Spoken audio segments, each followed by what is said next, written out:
China and India just agreed to bury the hatchet after years of tension. But why does it matter? And what does it mean for English learners? Let's find out in today's episode of Phrasal Verb News. I'm Grant, and welcome back to Phrasal Verb News, where we use real stories to learn phrasal verbs and idioms in context. I'll start by telling you the story so you can hear the new phrases in context, then move on to explaining the vocab in detail and giving you some examples.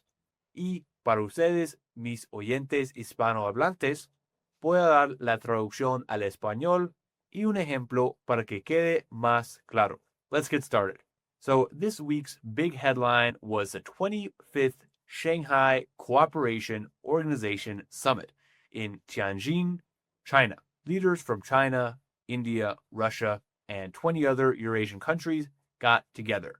But this year's summit really mattered because some old rivals started talking again. The main story was Xi Jinping and Modi. After years of border tension, they finally sat down and tried to patch things up. In other words, to fix a broken relationship. We can also say they decided to bury the hatchet. Basically, they agreed to focus on trade and stability instead of letting their disagreements dominate the discussion. Another big point from the summit was that it was used to set up something new, the SCO Development Bank.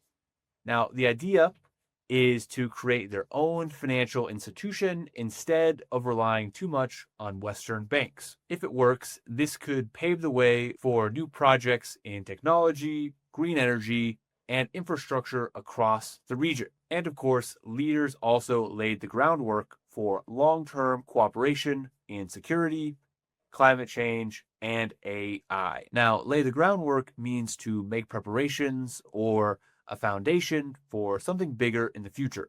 In this case, it's all written into what they call the Tianjin Declaration, a plan that pretty much says, here's how we'll work together through 2035. So, in short, this summit was about patching things up, setting up a bank, and laying the groundwork for more cooperation. But what do you think? Should Western countries be worried about this collaboration? Now, let's move on to the vocab.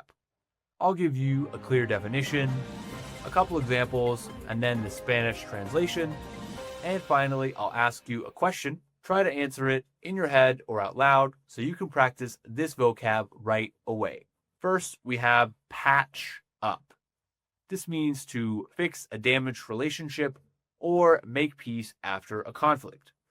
For example, Xi and Modi tried to patch things up and bury the hatchet after years of border tension. The two companies patched up their differences and signed a new contract. En español es como hacer las paces.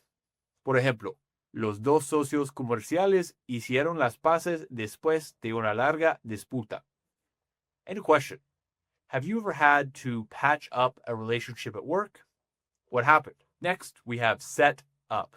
This means to create or establish something new. For example, the SCO announced plans to set up a new development bank. They set up a new office in Mexico City to expand their operations into Latin America. Español es como establecer. Por ejemplo, la empresa estableció una nueva sucursal en Bogotá. And a question. What is something you'd like to set up in your career? Next, we have pave the way. This means to make progress easier or prepare conditions for something in the future. So this comes from pave, which is another way to say make a road.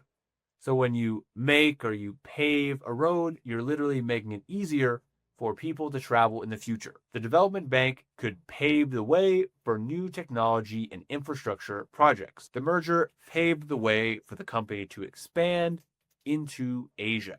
En español es como abrir el camino o facilitar. Por ejemplo, el nuevo acuerdo abrió el camino para más inversión extranjera. And a question.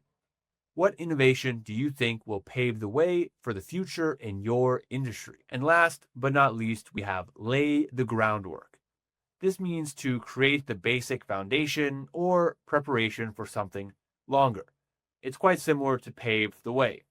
For example, the Tianjin Declaration laid the groundwork for long-term cooperation. The research team laid the groundwork for a new product launch. En español es como sentar las bases.